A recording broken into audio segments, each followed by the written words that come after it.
New Orleans is also preparing for a phased reopening to begin on Saturday. Now, earlier this afternoon, the mayor and the director of public health laid out the benchmarks the city needed to meet phase one, or get to phase one rather, of that reopening. As Tan Trung reports, the city's cautious approach will likely limit many events and activities we're used to. It's hard to get used to this, seeing the French Quarter so empty. Everybody's boarded up. I mean, it's just unbelievable. Frank Gagliano's family has run Frank's restaurant on Decatur Street for 55 years. When the coronavirus forced widespread shutdowns, he shifted to takeout service for 2 weeks, but says it wasn't worth it. Now he's anxious for the city to reopen.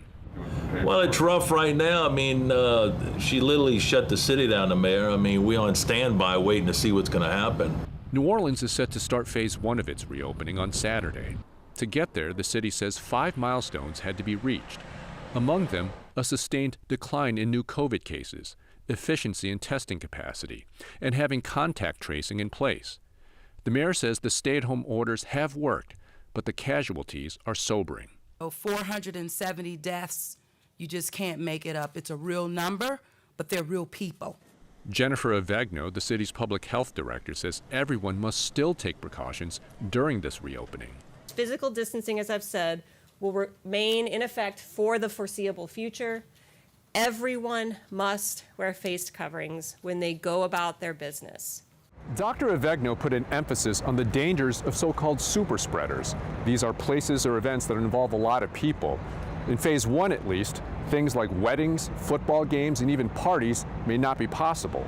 Avegno says the economic pain now would be multiplied if precautions aren't taken and another outbreak happens. Going back would be even more devastating than shutting down initially. The public's health is critical, but for Gagliano, he's also worried about the public's confidence in getting back out. New Orleans is known for big events, festivals. I mean, that's what we draw from. If there's no tourists coming, it's going to be a rough road. Medical experts say the safest place is still your home, a message that may be hard for businesses to digest. Tan Trung, Eyewitness News. And the city of New Orleans will announce a more detailed plan for reopening tomorrow.